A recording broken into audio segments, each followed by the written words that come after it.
To bring to life the nefarious corporation at the center of the dystopian thriller, Severance, the director of photography Jessica Lee Gagne needed to find the right location for a fictional headquarters. As she scoured the internet for abandoned malls, she stumbled upon a blog with photos of a decaying, hollowed-out mid-century office building called Bell Labs. There was an eerie emptiness, even as its wraparound internal walkways, triangular skylights, magnificent sunken lobby and giant planters built into a vast atrium remained.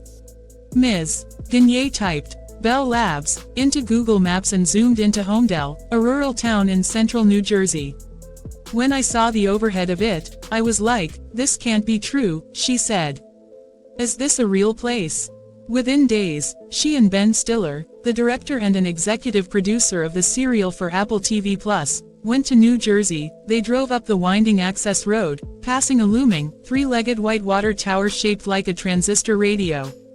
The building had been renovated since the photos were taken, but the developers had not dulled the impact of its corporate frigidity. There was a part of me that couldn't believe how perfect it was, Ms. Gagne said of seeing the mirrored building that she saw in the summer of 2019. It was this mind-blowing moment. This would become Lumon Industries. It is as much a character on Severance as the employees, who've agreed to surgically sever their brains, cleaving their work selves from their home selves. The building is the breakout star of the Breakout hit. Fans have turned Bell Labs, now a mixed-use complex known as Bell Works, into a tourist destination and a social media darling on Instagram and TikTok. Decades before the building became an ode to the soul-sucking dread of corporate America, it was a creative powerhouse for Bell Telephone Laboratories, the research arm of AT&T, the telecommunications giant of the 20th century. It was nicknamed the Black Box because of its opaque, rectangular exterior, according to The Idea Factory, the 2012 book about the rise and influence of Bell Labs, an intellectual utopia of its time. The researchers who worked at Bell Labs made discoveries that would fuel the modern age. At its height, Bell Labs employed about 15,000 people, including 1,200 with PhDs, spread out at various locations, many of them in New Jersey, where Bell Labs was headquartered. One of the company's locations was on 460 acres of Homedale farmland that the company purchased in 1929. The scientists and engineers there pioneered the technology for microwaves, touch-tone dialing, cell phones, and satellite and fiber optic communication. Among the Nobel Prizes amassed in Homedale was the 1978 award in physics for detecting the eerie space sounds that proved the Big Bang Theory. For decades, the scientists in Homedale worked out of a modest, single-story clapboard building amid the farmland, and just minutes from Sandy Hook Beach.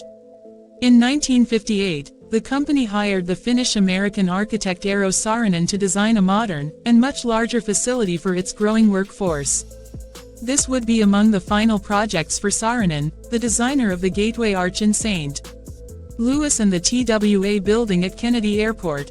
He died in 1961, a year before the building opened. The first office building to use mirrored glass, the 2 million square foot, 6-story structure was designed to foster spontaneous, creative interactions among the 6,000 researchers who worked there. Saarinen imagined that workers would encounter one another on the floating walkways, or huddle on the lobby sofas. From those conversations new ideas would come, so it was a very modern idea, said Donald Albrecht, a curator who organized a Saarinen exhibition. But the offices and labs were windowless, and the space did not deliver on its social aspirations. John Gerdner described the building as a monument to architectural presumption, in The Idea Factory. The catwalks reminded people of a prison, said Barry Court, a retired engineer who was hired in 1968 and worked there for 19 years. But I had never been in a prison, so it certainly didn't bother me. Instead, Mr. Court, who was single during those years, spent most of his waking hours at Bell Labs, working late into the nights and on the weekends. Sometimes, he'd duck into one of the workshops and solder items from home that needed repairs. I practically lived there, he said. He even used the building as his mailing address.